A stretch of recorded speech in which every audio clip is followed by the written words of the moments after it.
फरेब झूठ दगाबाजी जिसकी फितरत थी। फरेब झूठ दगाबाजी जिसकी फितरत थी, मैं उसकी बात पे क्यों एतबार कर बैठी। मैं जिसके हाथ से खत उसको भेजा करती थी, मेरी बहन उसी लड़के से प्यार कर बैठी। भाई क्या बात है। कॉमेडी के वीडियोस देखने के लिए हमारे चैनल को लाइक और सब्सक्राइब करें।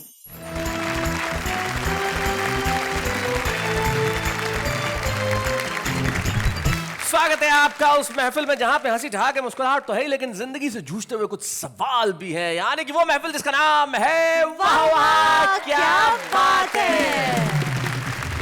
हमारे तीनों कवि मित्र हमारे साथ बैठे। सबसे पहले जो मंच के इस कोने पे ये जो कंठ लंगोट लगाए बैठे हैं। कंठ लंगोट?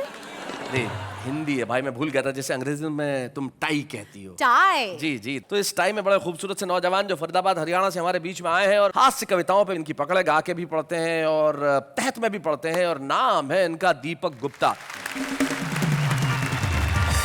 दीपक गुप्ता के पास में जो बैठी हैं उनका नाम अना दहलवी। अना दहलवी, जैसा कि जाहिर होता है कि दहलवी इसलिए कि आप दिल्ली से, आप मूलतः शुरू से दिल्ली में ही हैं? बीच में चली गई थी। बीच में चली गई थी और अब फिर दिल्ली में है। शादी होके वापस वहीं आ गई। क्या बात है। अना दहलवी एक बड़ी मशहूर शायरा है जो बहुत बढ़िया शेर कहती है और उनका खास अंदाज है अपने शेर कहने का। तो क्यों ना हम मिलकर एक बार जोरदार तालियां बजाएं अना दहलवी।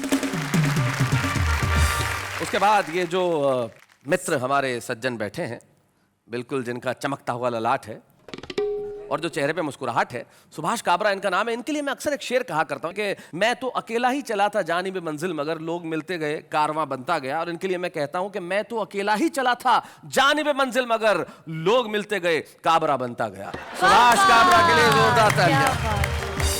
अक्सर लोग मेरे लिए कोबरा कह देते हैं, आपने पहली बार ढंग से काबरा कहा। नहीं, मैं भाभी के प्यार का शब्द तो आपको कैसे कह सकता हूँ।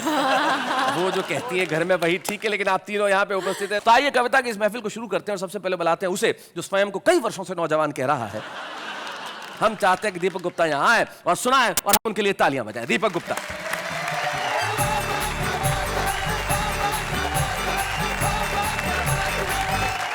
भाई अभी मेरी तारीफ में कह रहे थे कि मैं बहुत सालों से अपने आप को जवान समझता हूँ।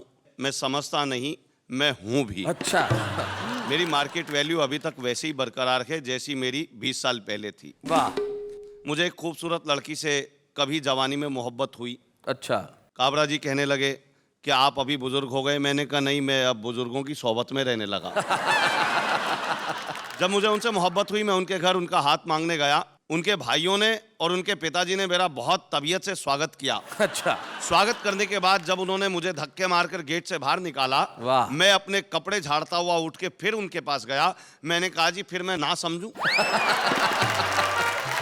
देखिए, मार्केट वैल्यू तो मेरी आज भी वैसी है जैसे पहले थी। एक छंद आपको सुनाता हूं। सुनाइए। कि एक बार कॉलेज में मेरी कविताएं सुन कुछ लड़कियां हो गई थी मेरी फैन जी।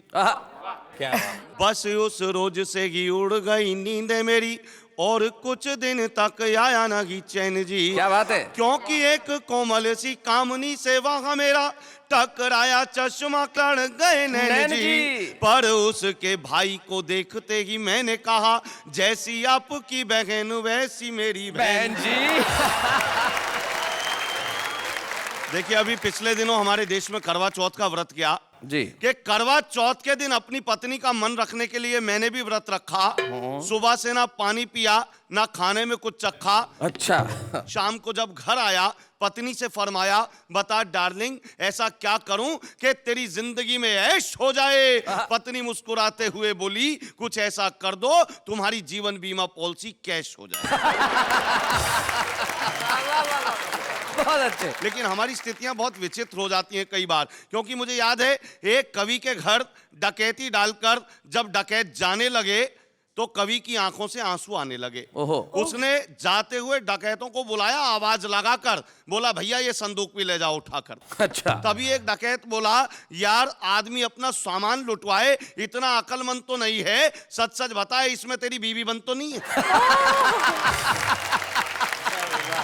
कवि बोला भैया ऐसा है तुमने मेरी बात सुनकर खाम खा ही मूछें ऐठी हैं, बीवी तो अलमारी में बंद है, इसमें तो सासू जी बैठी हैं।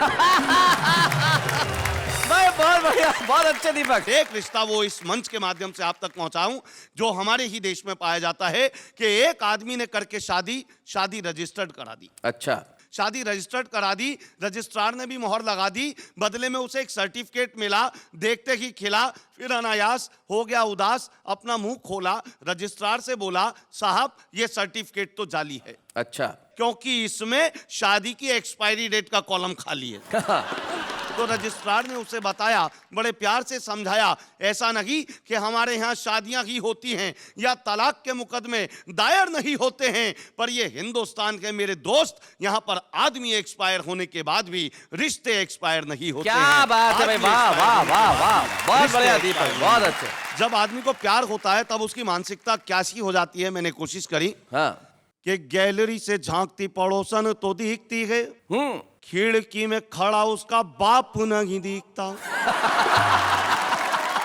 प्यार वाला राग जब बजता है दिल में तो आरती आजान का आलाप नहीं दिखता। प्यार करने का हक सबको मिला गया, प्यार करने में कोई पाप नहीं दिखता, पर जब देखता हूँ उसके मैं भाइयों को अपना मिलन या मिलाप नहीं दिखता। तो रथ पे सवार स्वर्ग अप्सराएं दिखती हैं, भैंसे पे सवार यमराज नहीं दिखता। मंच पर बैठी हुई कवित्री तो दिखती है, माइक पे खड़ा कविराज नहीं दिखता। किसको मैं दिल दूं और किसको मैं प्यार करूं, मुझे यहाँ कोई गमराज नहीं दिखता। प्यार के कीटाणु मेरे भीतर समा गए हैं, मुझे अपना कोई इलाज नहीं दिखता। क्या बात है भाई, वाह वाह वाह वाह, इलाज नहीं दिखता।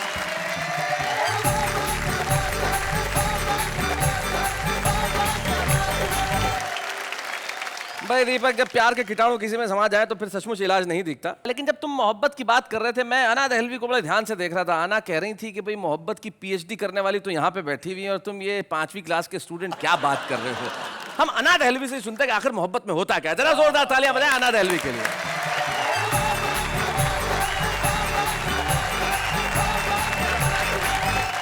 मैं जब तक यहाँ तक उठकर आई शैलेश जी, तो मुझे ये दीपक जी ने बहुत कुछ कहा जी। मेरी आदत में शामिल है, मैं किसी का कर्ज नहीं रखती, चुका दिया करती हूँ। अच्छा, 4 पंक्तियाँ इनको समर्पित करना चाहती हूँ जी। बल्कि समर्पित ही क्या, इनको श्रद्धांजलि अर्पित।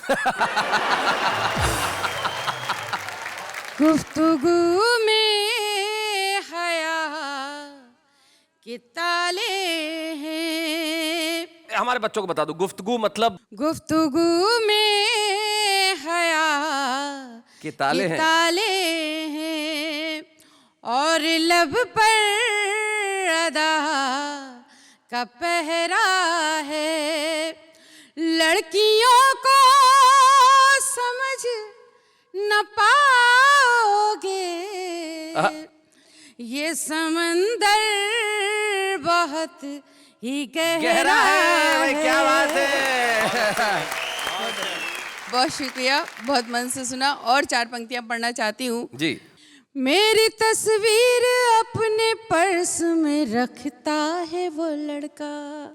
सुनिएगा, मेरी तस्वीर अपने पर्स में रखता है वो लड़का, सफर में साथ रहता है वो अक्सर आहें भरता है। कभी मजनू के और लैला के वो किस्से सुनाता है, मगर खुलकर नहीं कहता कि मुझसे प्यार करता है। भाई क्या बात है। बहुत धन्यवाद। और मेरा एक मुक्तक बड़ा फेमस हुआ, वो मैं सुनाना चाहती हूँ इस मंच से। कोई ये बोला के जलवे लुटाने आई थी। अच्छा। कहा किसी ने के बिजली गिराने आई थी। जरा सी बात के अफसाने बन गए कितने, मैं अपनी छत पे दुपट्टा सुखाने आई थी। अरे भाई क्या बात है। वाह वाह, भाई बहुत अच्छे। 4 पंक्तियां सुनेगा। फरेब झूठ दगाबाजी जिसकी फितरत थी, फरेब झूठ दगाबाजी जिसकी फितरत थी, मैं उसकी बात पे क्यों एतबार कर बैठी। मैं जिसके हाथ से खत उसको भेजा करती थी, मेरी बहन उसी लड़के से प्यार कर बैठी। ओए होए! भाई क्या बात है। और अब ये गीत मेरी तरफ से दीपक जी को समर्पित है। और ऐसा नहीं है कि सुभाष काबरा जी ने अपनी उम्र में इश्क नहीं किया होगा, वो भी कर रहे होंगे, कोई ठीक नहीं है अभी भी कर रहे हो, तो उनको भी समर्पित है सुनिएगा। तेरे हाथ में दे दूं हाथ, अरे रे बाबा ना बाबा, क्या बात है। तेरे हाथ में दे दूं हाथ, अरे रे बाबा ना बाबा, तेरे प्यार की क्या औकात, अरे रे बाबा ना बाबा। और ये बंद सुनिएगा। मेरी दुनिया भोली भाली, मेरे सपने सीधे साधे, तेरी उल्टी ही पुल्टी कसमें, तेरे आड़े तिरछे वादे। मुझे गांव से लेकर उड़ जा, मुझे मन का देश दिखा दे। मैं कहती हूँ जब भी तुझसे, मुझे लंदन सैर करा दे। तू कहता है चल गुजरात, अरे बाबा ना बाबा। और इसका बंद खास तौर पे समर्पित करती हूँ शैलेश जी आपको, कि अगर शायरी हो तो मन मिले सुनिएगा जी। मेरा जौबन भीग न जाए, ये सोच के मैं घबराऊं। आवाज किसी ने दी है, जाऊं तो मैं कैसे जाऊं। क्या बात है। बादल की नजर है मुझ पर, बूंदों के लगे हैं फेरे। मिट्टी का बदन है मेरा, कागज के हैं कपड़े मेरे। बड़ी जोर की है बरसात, अरे रे बाबा ना बाबा। बड़ी जोर की है बरसात, अरे रे बाबा ना बाबा। और आखिरी बंद, अब आप जिसका जी चाहे उसको समर्पित करें, बल्कि मैं नेहा जी से कहूंगी कि उनके पास वाले को समर्पित कर दें, ज्यादा अच्छा होगा। सुनिएगा जी। मैं हाथ छुड़ाना चाहूं, तू हाथ दबाना चाहे।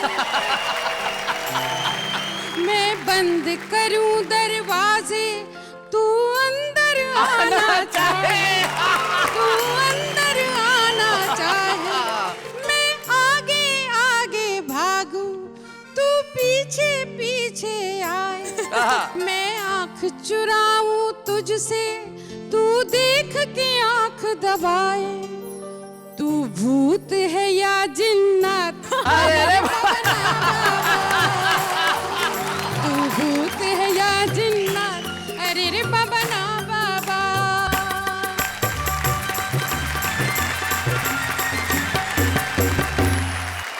अना जी, आप जाने लगी तो लोग कह रहे हैं अरे बाबा ना बाबा, ना रुक जाइए, बाबा, थोड़ी देर रुक जाइए। actually। राही बस्तवी एक शायर है जिन्होंने शायद सबसे पहले ये एक गीत कहा था कि तुझे कौन करेगा प्यार, अरे बाबा ना बाबा। और फिर अरे अरे रे बाबा ना बाबा पे बहुत खूबसूरत गीत लिखे गए, जिसमें से बड़ा ही खूबसूरत गीत पढ़ा आपने। और सुभाष जी को आपने कहा कि बुजुर्ग हैं और मोहब्बत के शेर भी सुनाती रहीं। तब मुझे एक शायर के दो शेर याद आ गए। उन्होंने ये कहा कि ठंडा कारोबार पड़ा है, क्या कातिल बीमार पड़ा है।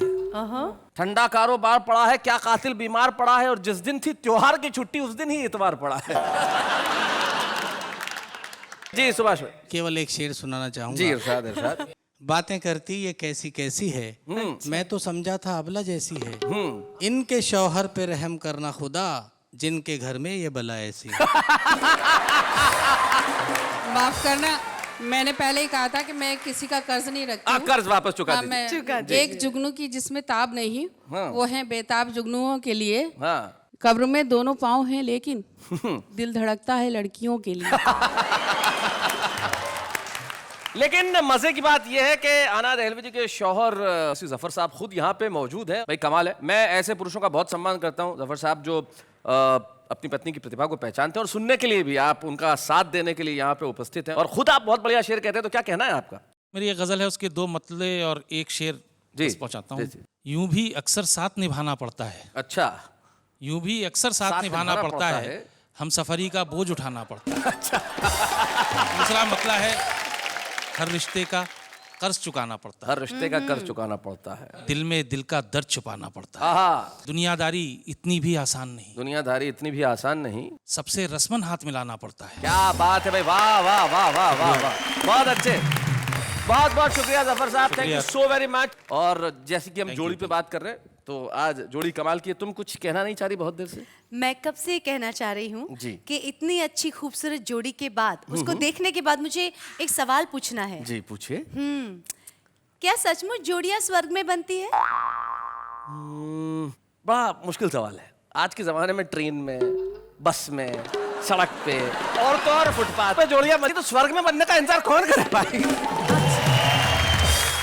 तो भाई जोड़ियां स्वर्ग में बनती है नहीं ये तो पता नहीं, लेकिन सुभाष काबरा की हास्य कविता से जोड़ी लगभग 35 वर्ष पहले बनी और बहुत सालों से कवि सम्मेलन करते रहे, संचालन करते रहे। उनकी किताब मैंने देखी तो उनकी किताब के पिछले भाग में इनका परिचय बड़ा, बहुत ही जिसको कहते हैं इंटरेस्टिंग परिचय लिखा हुआ है। खुद का नाम है, बोले इतने सारे प्रोग्राम किए, इतने सारे प्रोग्राम लिखे गए, घर में एक बीवी है, ऐसे सब परिचय में लिखा। 2 बच्चे हैं और वो तमाम रिश्तेदार हैं जो अमूमन पाए जाते हैं।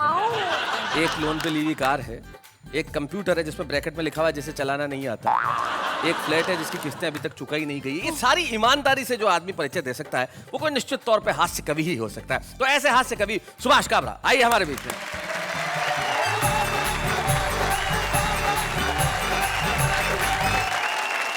दीपक गुप्ता घर में वाइफ रखते हैं, ये तो मुझे पता था। हाँ। और अन्ना तो शौहर को लेकर ही आ गई। तो मुझे लग रहा है कि ये इतने भव्य मंच पर आकर थोड़ी सी देर के लिए बहक गए थे। बहुत शरीफ लोग हैं दो, बहुत शरीफ, बहक गए थे। 2 पंक्तियां। स्वागत। ये जो 2 लोग बहकते हुए घर जाएंगे, घर पहुंचते ही संभलने की सजा पाएंगे। बहुत अच्छे। कहाँ से शुरू करूं? आगरा कई बार जाता रहा अपने निजी कारणों से। ठीक हमें होने पता के है बाद वहाँ। नहीं, इन्हें पता है क्योंकि ये तो अभी भी जाती है मंथली चेकअप के लिए। अरे ये लड़की तो मेरे पास वाले वार्ड में। हाँ, ये मंथली चेकअप परमानेंट है वहाँ की। एक बार ठीक होने के बाद गया, ताजमहल देखा। 4 पंक्तियों का जन्म हुआ, आप तक पहुंचाता हूँ। इन 4 पंक्तियों की ये खासियत है जी। कि ये बहुत मशहूर पंक्तियां हैं मेरी, और मैंने आज सुबह ही लिखी हैं। कि मिस्टर शाहजहां, खाविंदे मुमताज महल, एक बार फिर से हिंदुस्तान में आओ। हाँ, इस बार आगरे में नहीं, मुंबई में अपनी महफिल जमाओ। क्या बात है। अरे बनाया होगा किसी जमाने में तुमने ताजमहल, आज की तारीख में 2 रूम किचन बना के दिखाओ। क्या बात है, आज की वाह वाह तारीख में वाह 2 वाह रूम वाह किचन। भाई, बहुत बढ़िया।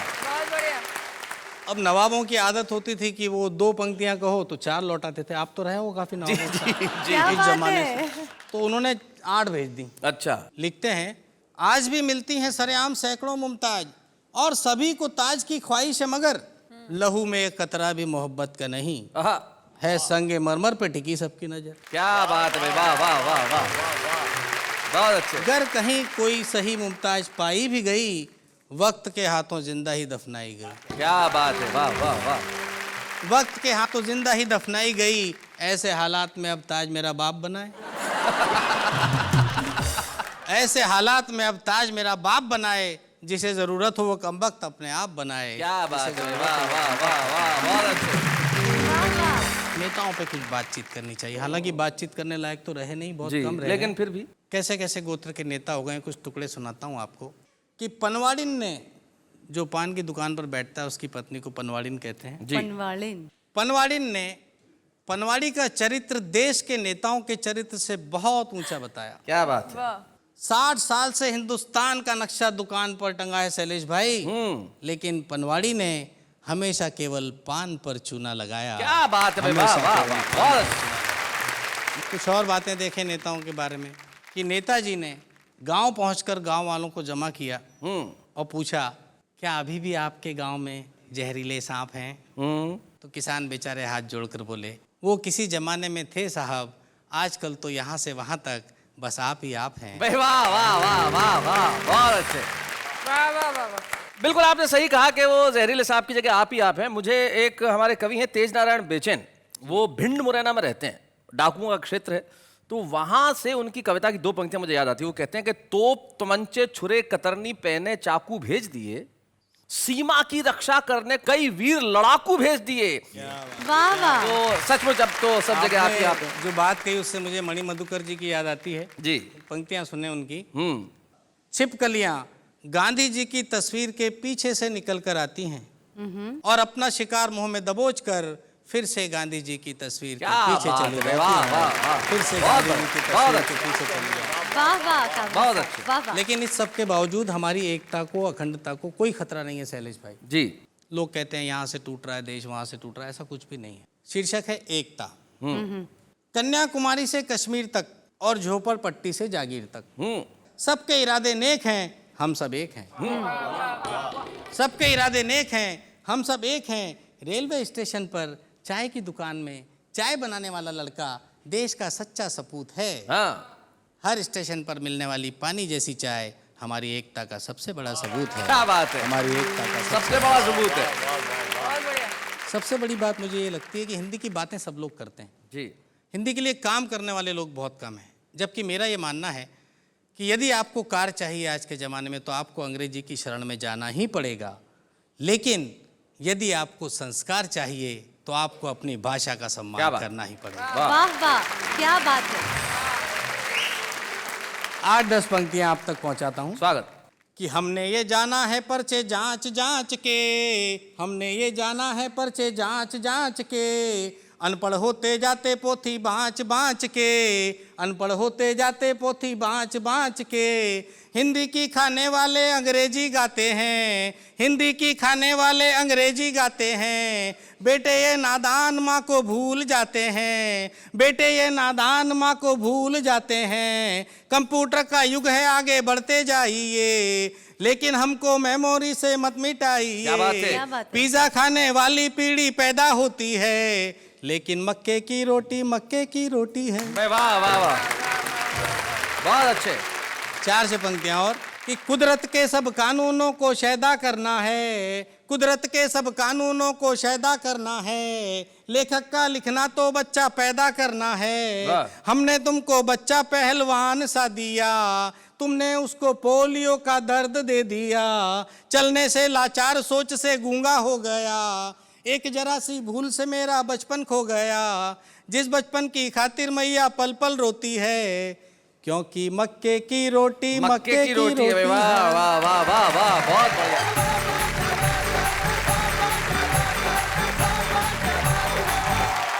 सचमुच सुभाष जी, आपने बिल्कुल ठीक बात कही कि मक्के की रोटी है। जो हमारी अपनी संस्कृति है उसे हम कैसे भूल जाएं।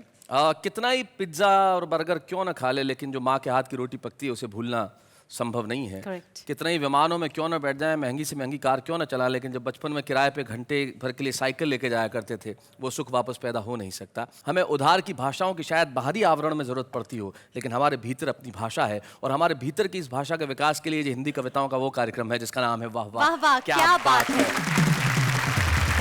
और कमाल ढंग से बातचीत करते हैं। नाम है उनका तनुज महाशब्द, यानी कि तारक मेहता का उल्टा चश्मा के मिस्टर अय्यर। अय्यर।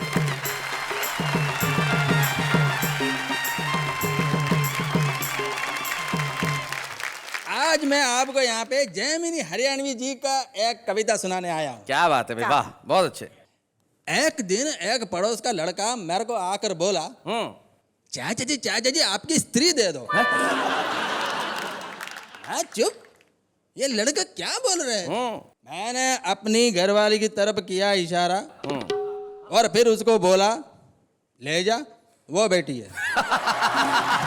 अय्यर भाई, वो पहले थोड़ा शर्माया, हाँ। बोले चाचा जी ये नहीं जो करंट मारती है वो। तो मैंने उसको बोला कि बावड़ी पूछ, तू उसको हाथ लगा कर तो देख, वो करंट भी मारती है। Thank you very much, thank you. बहुत बढ़िया। मैं सोच रहा था जब अय्यर जैमिनी हरियाणवी की कविता पढ़ रहे थे, तो एक भारत का व्यापक स्वरूप मुझे यहाँ देखने को मिल रहा था। शायद इससे बेहतर ढंग से हंसते हुए मुस्कुराते हुए हम हिंदुस्तान को यहाँ नहीं दिखा सकते। अगर आप यहाँ जोड़ीदार नहीं होती तो मैं कितना लकी होता। नहीं, मेरे कहने का मतलब है अगर आप नहीं होती तो नहीं होती भाई, लेकिन अभी आप हैं, नजर आ रही हैं, छुपी भी नहीं है। कुछ चीजें होती है जो छुपती नहीं है, होती है तो नजर आती है, जैसे कि प्रतिभा। इसलिए वाह वाह क्या बात है का जो हमारा एक सेगमेंट है जो बड़ा ही पॉपुलर है, कविता के छुपे रुस्तम, हम उसमें एक ऐसे कवि को बुलाते हैं जो शायद आज देश के कविता के आसमान पे सब लोगों द्वारा नहीं जाना जाता हो, लेकिन उसमें अकूत प्रतिभा है। दिल्ली से हमारे बीच में आते हैं आज के हमारे छुपे रुस्तम, रसिक गुप्ता।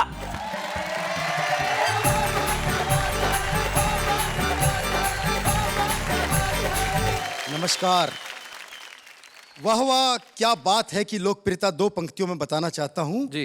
जब से पागल खाने वाले अपने पागलों को वाह वाह क्या बात है दिखाने लगे हैं, कुछ पागल तो ठीक होकर हंसते हंसते घर जाने लगे हैं। वाह वाह, क्या बात है। और कुछ यहाँ आकर कविता सुनाने लगे हैं। भाई क्या बात है। और जो समय वाह वाह क्या बात का है, उस समय पेश होने वाले कई कार्यक्रमों की स्थिति बिल्कुल ऐसी हो गई है जैसी रोडवेज की बसों की स्थिति होती है। क्या बात है। रोडवेज की बसों की स्थिति बताता हूं कि आप रोडवेज पे चढ़े या रोडवेज आप पे चढ़े, टिकट आपका ही कटेगा। अच्छा, अगर कंडक्टर सो जाए तो किसी का टिकट नहीं कटता, और ड्राइवर सो जाए तो सबका टिकट एक साथ कट जाता है। बहुत अच्छे। आज यदि देशभक्ति बची है तो केवल जेब कतरों में बची है। ओहो। 4 पंक्तियों का मजा लीजिएगा। सुनाओ रसिक। कि जेब कतरे का बेटा बोला, हे ईश्वर, नहीं मांगता आपसे कोठी बंगला महल किले, ना इंग्लैंड में ना फ्रांस में ना इटली में, मुझे तो बस हर जन्म भारत में ही मिले। अच्छा। तो बाप बोला, मैं धन्य हुआ जो जेब कतरे का बेटा होकर भी तेरी रगों में देशभक्ति का रक्त बहता है। बेटा बोला, ये बात नहीं है पापा, वहां ठंड इतनी ज्यादा है कि लोगों का हाथ अपनी जेब में ही रहता है। वाह वाह वाह वाह वाह। अच्छा, मैं तो एक बार पप्पुओं के स्कूल में चला गया। पप्पुओं के स्कूल में? मैंने पूछा कि भाई तुम सारे के सारे पप्पू पास कैसे हो जाते हो? बोला जी नकल चला के। मैंने कहा कभी पकड़े नहीं जाते? बोला पकड़े जाने का सवाल ही नहीं है, नकल हम हाथ पर लिखते हैं, जब चेकिंग करने वाले आते हैं तो कर लो, अंदर तो कुछ निकलता ही नहीं। अच्छा, एक पप्पू फेल हो गया तो मैंने उससे पूछा, आपने इस टेक्नोलॉजी का प्रयोग नहीं किया? बोला भाई साहब किया था, किस्मत ही खराब थी, नकल हाथ पर लिखी थी, अजब खेल हो गया, वॉशरूम में हाथ धो लिए, पप्पू फेल हो गया। बहुत अच्छे। और 2 पंक्तियों का मजा लीजिएगा कि मैंने अपने मकान मालिक से कहा, एक दिन लोग कहा करेंगे कि तुम्हारे मकान में एक बड़ा कवि रसिक गुप्ता रहता था, गुरु उस दिन तू पूरे मोहल्ले में छा जाएगा। बोला शाम तक किराया नहीं दिया तो वो दिन आज ही आ जाएगा। अच्छा, एक भिखारी को मैंने रुपया दिया, बोला बाबूजी ये क्या? पिछले चौराहे के भिखारी को 10 रुपए और मुझे 1 रुपया पकड़ाया है। मैंने कहा भैया तुझे कैसे पता? नु बोला देखो जी SMS आया है। अच्छा, भिखारी आजकल हाईटेक हो गए हैं। एक भिखारी की दुआएं सुन के माथा पीट लिया मैंने अपना। भिखारी बोला, यूं हिमाकत की नजर से ना देख, एक दिन ब्यूटी क्रीम लगा के अपना चेहरा भी गोरा होगा, अपने हाथ में भी ऐसा ही ब्रांडेड कटोरा होगा, निकाल जेब से करारा सा नोट और ले ले मेरी दुआ, जा तेरे घर भी मेरे जैसा छोरा होगा। वो डॉक्टर ने अपनी खूबसूरत नर्स को नौकरी से निकाल के पत्ता कर दिया साफ। तो नर्स बोली, बिना गलती नौकरी से निकालना कहाँ का इंसाफ? तो डॉक्टर बोला, मैंने एक पेशेंट को कहते सुना है, नर्स क्या है, ब्यूटी क्वीन है, अखियों से गोली दाग जाती है, और मेरी आधी बीमारी तो इसकी मुस्कुराहट से ही भाग जाती है। बहुत अच्छे। अच्छा, आजकल स्थिति नर्सों से प्यार व्यार बड़ा खतरनाक होता है जी। मैंने 4 पंक्तियां लिखी कि नर्स से पेशेंट बोला, सुन प्रिय बात मेरी, सबसे निराली तेरे गालों की ये लाली है, दिल को चुराने वाली, सपनों में आने वाली, रखी मैंने हॉट सीट तेरे लिए खाली है। Hot seat? तो नर्स बोली, होश में आते ही तू लगेगा रोने, मैं भी जाली, डॉक्टर की डिग्री भी जाली है, और दिल को तो मैंने हाथ भी नहीं लगाया झूठे, मैंने तो सिर्फ तेरी किडनी निकाली है। बहुत अच्छे रसिक। कविता क्या है? कविता एक आयुर्वेदिक औषधि है, जितनी पुरानी उतनी ही गुणवती कहलाएगी। अरे ये अंग्रेजी की दवा नहीं जो एक्सपायर हो जाएगी। वाह वाह वाह वाह वाह, बहुत बढ़िया।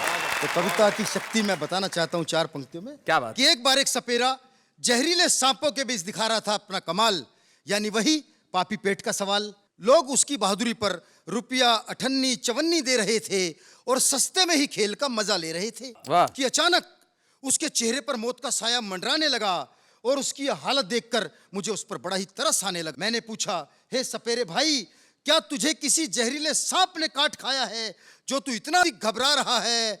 वो बोला, नहीं बाबूजी, वो सामने से पुलिस वाला डंडा लिया रहा है। क्या बात है भाई, वाह वाह वाह वाह। आपने बिल्कुल सही कहा कि कविता आयुर्वेदिक औषधि की तरह है जो समय के साथ गुणवती होती जाती है। अंग्रेजी दवाई नहीं है जो एक्सपायर हो जाएगी। कविता कभी मरती नहीं, शब्द कभी मरते नहीं, कविता हमेशा जिंदा रहती है। और आपने जो शब्द सारी दुनिया को सुनाए हैं और जो शब्द लोगों तक पहुंचे हैं वो सिर्फ आप ही को रसिक नहीं रहने देंगे। करोड़ों लोग आज आपके रसिक हो जाएंगे और जब करोड़ों लोग आपके रसिक हो जाएंगे तो फिर आप गुप्त कहाँ रहेंगे। हम चाहते हैं कि आप सारी दुनिया में छाएं और हम एक स्मृति चिन्ह वाह वाह क्या मंच से आपको प्रदान करना चाहते हैं। जोरदार तालियों से स्वागत करते हैं रसिक गुप्ता।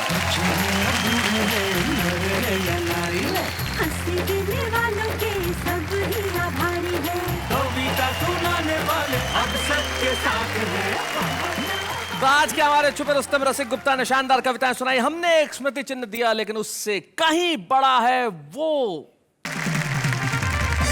वैसे शैलेश जी, अगर हम इसी तरह से अच्छे एंकरिंग करते रहे ना तो एक दिन हम दोनों तो विश्वविख्यात जोड़ी बन जाएंगे। विश्वविख्यात जैसे रोमियो जूलियट। यस। जैसे Shri Farhad. Oh my God yes. क्या यस यस यस, ये तमाम वो जोड़ियां हैं जो अपने जीते जी कभी फेमस नहीं हुई थी। सोचना चाहिए कोई चीज हाँ भरने के पहले सोचना तो चाहिए, लेकिन क्या है साहब, सोच जो है वो तो कहीं भी उपजती है। हाँ। अब आप कविता लिखने के पहले शायद बहुत कुछ सोचते होंगे कि ऐसे लिखूं वैसे लिखूं, लेकिन ये जो हमारी आम जनता है ना ये सोचती नहीं है, ये तो लिख देती है। जो मन में आता है वो कहती है। इनके दिल में कविता के बारे में क्या सोच है जरा सुनते। उसने कहा तुम मेरे देवदास मैं आपकी पारो, अभी मोटरसाइकिल बंद हो गई है, नीचे उतरो धक्का मारो। एक शेर सुनाया तो उस्ताद बन गए, कल तक नकल मारते थे आज होशियार बन गए। अपना बच्चा रोए तो दिल में दर्द होता है, दूसरों का बच्चा रोए तो सर में दर्द होता है। अपनी बीवी रोए तो सर में दर्द होता है, दूसरों की बीवी रोए तो दिल में दर्द होता है।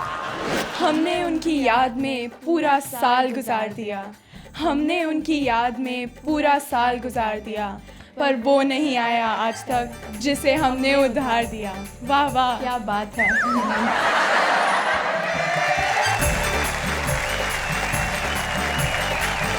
भाई मान गए। मेरे हिसाब से तो हमारे देश में हर व्यक्ति के अंदर एक कवि छुपा है।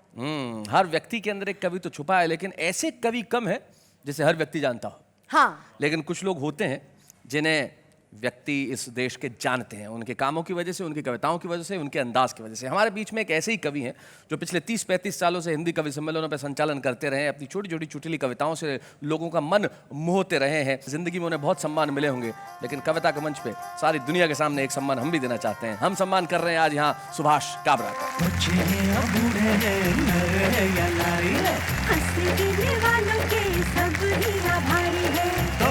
सुनाने वाले अब सबके साथ हैं।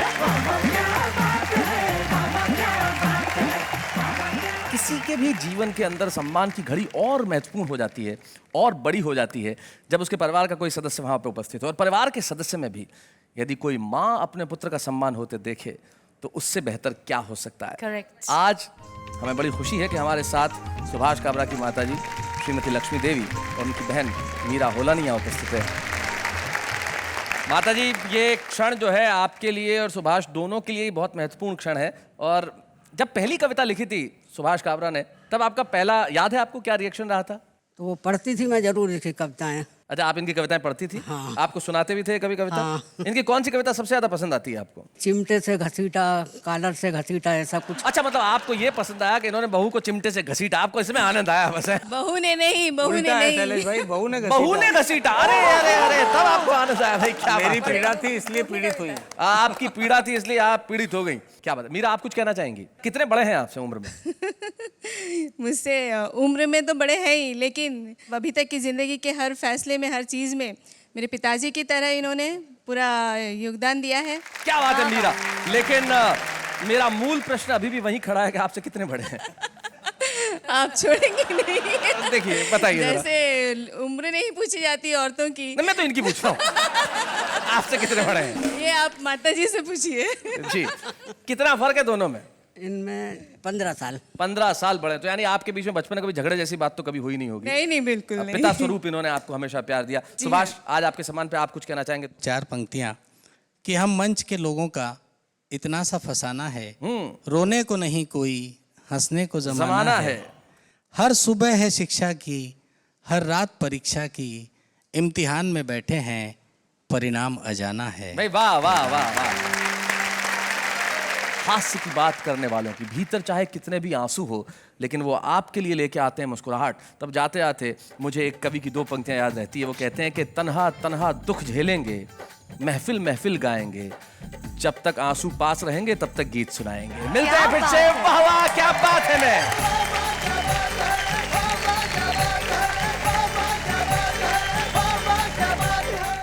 कॉमेडी के वीडियोस देखने के लिए हमारे चैनल को लाइक और सब्सक्राइब करें।